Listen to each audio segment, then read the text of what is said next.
Alumni from one Virginia college are livid with school leaders as James Madison University is now under federal investigation for its handling of sexual violence claims. And they say they have good reason to be upset because 20 years ago they fought for university leaders to take sexual assault more seriously. News 4's Grant Cruz has part 2 of their story. Laura McClintock and Brian Kildee contacted me after seeing my interview with Sarah Butters, a former student of James Madison University that left school when Judicial Affairs ruled that she had been the victim of a sexual assault, but her attackers would not be expelled until after they graduated. Now, 20 years after organizing a sit-in on campus to force the university to address sexual assault, McClintock and Kildee have a message for the new administration. The current conversation that's going on about sexual assault on campus it's disappointing. I think we do feel like there was an opportunity for JMU to be ahead of the curve because we had a very rigorous conversation as a campus community 20 years ago. James Madison University now counts itself among several dozen colleges nationwide under federal investigation for how it handles complaints of sexual violence. But Laura McClintock and Brian Kildee say when they began advocating change to JMU's sexual assault policy, they were disappointed in school leaders. People came out of the woodwork. We knew we were onto something, and that the university stonewalled us made us more determined.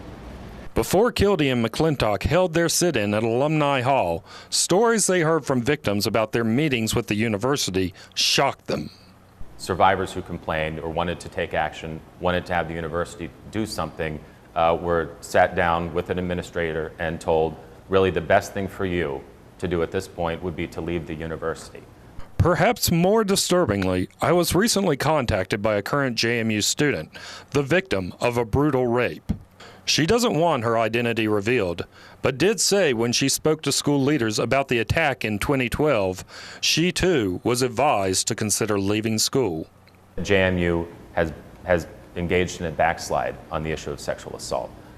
There was a culture that was present that we kind of cracked through 20 years ago, and we thought that we've made improvements, but that culture is still there. Leaders at James Madison University have refused to speak on the record with me since Sarah Butters came forward. But McClintock and Kildee say the administration needs to be held accountable. An educational institution ought to be a little more determined and show some leadership in taking on an issue and acknowledging that there's a problem and handling it head on. And that's not what's happening at JMU. It's up to you to take action.